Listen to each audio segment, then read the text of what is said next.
Chigni janeno mara Lolwe TV kawuono wan gi tarika parago chiko odiochieng' mokwongo bang' chier maendi en kinde makare arwaki mondo mi winj nonro mar Oboke chenro nonro mar Oboke ng'en wadhi e yweyo malach koro dholuo chak ka gima koro pong'o dhowa ne wadho mahinya kuond mane wantiere koro dwachachowa gi dholuo kata kamano endo mondo mi wang'e gima nitiere oboke gi kima The Daily Nation, oboke ma The Star kod oboke ma The Standard. Oboke ma The Daily Nation wach mantie ni do they stand a chance mane wach mantiere Anne Waiguru gi Martha Karua be gin gi thuolo mar bedo jalup Ruto kata Raila. Mane penjo kaendi maduong' ahinya. Anne Waiguru and Martha Karua, the two antagonists from Kirinyaga County who took their political battle to the region's apex court in Arusha and are once again squaring it out, this time for the deputy presidency. One is running on a reformist and second liberation platform, and the other a development and social welfare card. Between them, Kenya stands perhaps the best chance yet have its first female deputy president. But do they stand any chance in Kenya Kwanza and Azimio? Mane penjo mipenjo into bende inyalo kawgi bende in Kenya Kwanza kat Azimio. Wachimachelo ka Raila asks Nyanza to vote 6-piece. He wants the region to vote only for ODM candidates in all elective positions as he seeks to assure those handed direct tickets and those who won in party primaries of victory in August. Mike Maraila nyawacho nyore ikumar padi ahenda to jimang'eny nyoko kawe maber. 6-piece tok dhi bedo mayot ahinya wang'ni. Mane gima neno ka kiwuotho king'iyo ka piny chal. Ji dwaro ochopo kuma ji dwaro mondo mi giyud joma tiyo negi ok chama to en chama to ji dwaro ni sama bende koro yieri gi chama no titine gi joma ng'eny donjo e chama gi kika gisedonjo e chama no endo koro biro gi wave mar chama koro beta koro en gima konyo onge jopiny thagre omiyo sani endi paro manitiere en mag joma tindo joma dhego ombulu mang'eny gin joma tindo to nyiso gi wach ma 6-piece okonygi ging'iyo ni to koro 6-piece no bro konye gang'o mane gima gidwaro jatelo matiyo ne ji chama ok ti ne ji jatelo ema tiyo ne ji mane wach maduong' ma sani endi koro jo Kenya ng'iyo e yono endo matut wach machielo ni Waiguru Karua keep an eye on running mate slots, but hurdles stand on their way. Magi ginyalo somo kaendi ni ang'o matek manyalo mono Waiguru kata mana Karua bedo mano endo ma en running mate mar Raila kata Ruto ng'iyane achiel kachiel. Ka wadhi nyime kaendi wach mar Raila gi 6-piece manyanza no endo en tiere kanyo endo nyalo some achiel kachiel kaka ne Raila wache kane en tiere ik ma padi aenda. Ka wadhi nyime komachielo kaendi and Nikoro voter Spanish flip-floppers in UDA primaries. Sani ndi koro jo UDA mano go piny gin ji kaendi kaka women rep mano keto Waiguru, Isaac Mwaura, Moses Cheboi, Wilson Sotsion, magi joma koro nogo piny Charles Keter, Joseph Boynet, magi no gol Teperis Tobiko, magi ji nowacho gi ni uno kwadwaru beduro oko. Mano e ler mantiere kanyo endo itobo kendo mar 13 kod 12. Kabiro kaendi e weche mag counties ler manikani UDA primaries called off in fresh push to cut deals. Magi gik nyalo ng'iyo kaendi achiel kachiel kore weche mag counties to piny mangima ni Biden host the annual White House Easter egg roll. Mano kore wach mantiere magi koro ne timbre United States of America ka bende koro Biden nitie kod nyasi mano endo e piny ma US. Kawang'iyo ang'o kendo matang' med kaendi maber kata ma inyalo wachi e weche mag tuke en mana ni koro tukego eko madhi nyime sani endi mag Manchester kod Liverpool kawuono ni endi apani Liverpool bro goyo kod Manchester gotieno opek kawuono Liverpool odwa ni mondo mi watiek tijno endo chon omiyo ang'eni kaka ng'ano endo ma jahera ma Liverpool waketo jogo kuma gi jo Manchester ng'eni ma en ga derby maduong' in fact English Premier League derby mar Liverpool kod Manchester City Manchester City mago tindo Manchester United mano e derby maduong' tingeni Liverpool sani endi koro Manchester ole managi only 2 trophies to Manchester kudwa mondo migini otimre omiyo kawuono ng'eni jo Manchester City te piny miluongo ni Manchester United no kawuono te obed ni gin jo dala magin Manchester United kata gi jo Manchester City magin jo town kawuono gin tiere bang' Manchester United gi te to bende kaka Liverpool gibiro Anfield tingeni koso nyisi ni this is Anfield, tinge gima timrega kanyo. Koro otek kawuono, ma is the biggest rivalry mantiga English Premier League, omiyo ang'o bede tugo mamita hinya mang'o ne otieno ni endi ma kawuono. Tuke mamoko ang' ni winje weche manyien mang' na kelni achiel kachiel. Mano kata wach mane ntiere godo e oboke ma The Daily Nation. Kaka oboke ma The Standard, Ngilu to Raila pick Karua for running mate. Ngilu nyiso Raila mar mondo mi koro owal Karua kaka jalupne.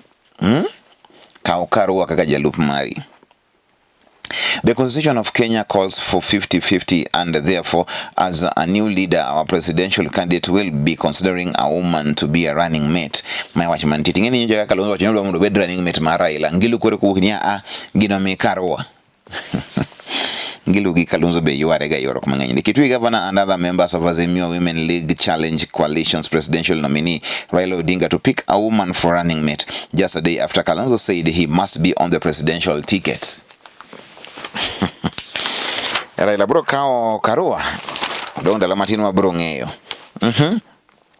Martha has been a minister and knows how to run the government. Martha's record speaks for itself. We think that she would add value not only to Azimio but to this country as a deputy president. Rachel Shebesh Benyo wacho wach machal kamano endo. Chali magi makoro mino winjire mamondo mikoro gidhir Karua obedia wach ni ende anoka gitanyegi ntire kaendi an kananu ni kaendi Charity Ngilu nitiere minima moko beno ka nentire kaendi kamanye ntire mago ni Azimio One Kenya Alliance Women League kakorotel negi kod Kitui. Wach ma 6 piece ni kanyo endo Raila nyawacho mondo go uru 6 piece mano e kaka nyiso ganda we komantire Nyanza to eno wach majinyo cha konguruma licha hinya. Uru's option when he leaves State House after August elections. All indications are that the president will remain active in politics despite leaving office. In other countries, retired presidents form informal clubs and play largely advisory roles. Comedians who join politics realize it's no laughing matter. Jalango gerenika endi nitiere Mongolo, nitiere ka endi MC Jesse gidoka siasa okene nyero. Siasa onge nyero nyama jomiji nyero gedo ka siasa oken giri nyero. Egwenga magwa sinigisho sani koro ngwechinti kanyama peka nyama koro kaubuzeki kod Jonathan B makolo mondo bed manendo governor mar sinigisho. Mago eweche mantiere kanyo.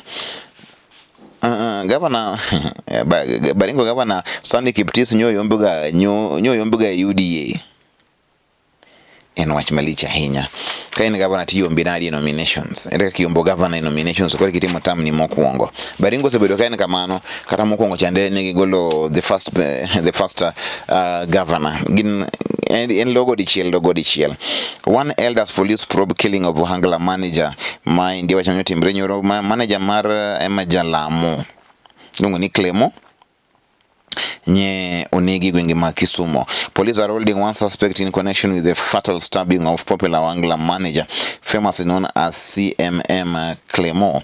Clemo is a manager of Wangla artist Emma Jalamo, succumbed to his injuries after he was attacked at a nightclub in Kondele. According to witnesses, the deceased was rushed to hospital but was pronounced dead on arrival. The senior police officer confirmed to the Standard that the suspect had been arrested in connection with the attack, adding that a manhunt had been launched for other suspects. Chimalita hinya kawa ito matindo kama indi wichi msamoro kungire ni ginango pajo somo gijondiko opongo kaindi Financial Standard ni tiere nyalong'iyo ai bende wichi ma counties bende omaki kendo kwa Standard ni indi chakrito boka ni mar prario gauchiel nyaka prario maindi koda dek kibiro. Kama weche giko mag business ntiere ma ang na kel ni achiel kachiel kawuono ni endi e studio magi kima Nairobi omiyo ikete mana Lolwe TV kaendi. Gimachelo en City Stars age out to Lindsay Wazito hold AFC Leopards. Magi weche mantiere. Bruno unhurt after car crash. Manchester United midfielder Bruno Fernandes was involved in a car crash yesterday on his way to the club's training ground. No parties involved parties involved were understood to have sustained serious injuries, and the Portugal international was expected to train later yesterday, a club source said. Mane wachmantire mosainya Bruno Fernandes ne oyudo manendo maen jali kata masira mar wang' apaya kano dhi mane training mare. Atieko goboke mar The Star. Musalia to land finance top job in Ruto cabinet. Kalorege The Star iwacho ni Musalia koro biro bedo ng'ano endo en jatend weche mag omenda e piny owacho mar Ruto. Sama bende koro Wetangula biro kawo kanyo endo en kom mar Lusaka e Senate. Magi weche masani ndi koro wachre kanyo endo achiel kachiel. Kaka gipange, mane kaka Kenya Kwanza opange e seche ma koro walosini.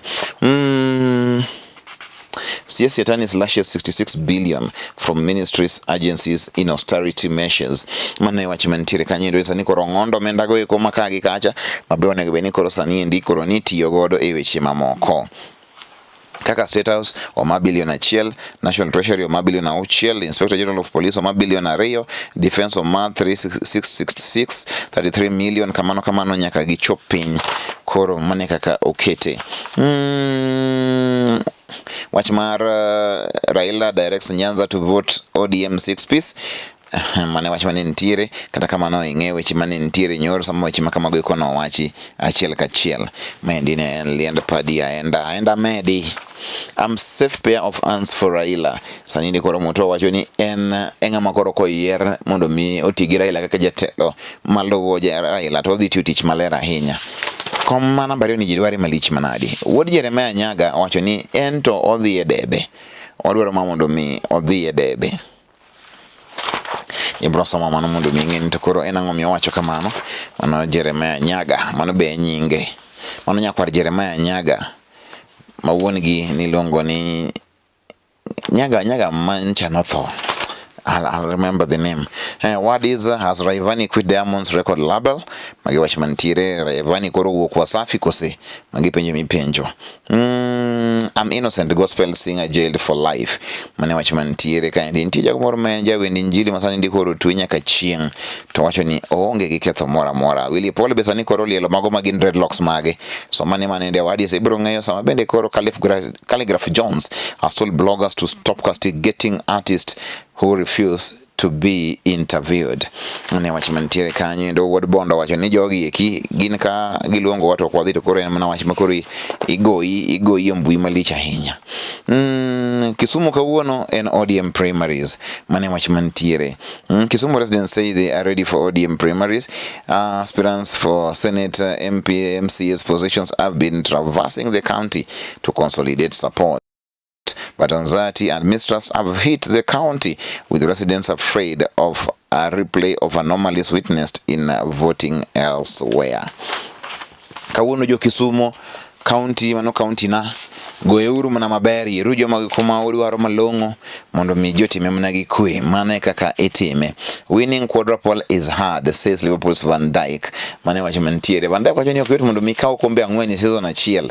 Okay ni gima yot. Liverpool are still in contention for 4 trophies this season after Saturday's FA Cup final win over Manchester City, but defender Virgil van Dijk said it is almost impossible to complete the quadruple. Liverpool have already won League Cup and face Villarreal in the Champions League semi-finals, and later this month the second Premier League, and a point behind Manchester City with 7 games left. No English team have ever won all 4 trophies available in a single campaign, and Van Dijk said the Liverpool would take it 1 game at a time.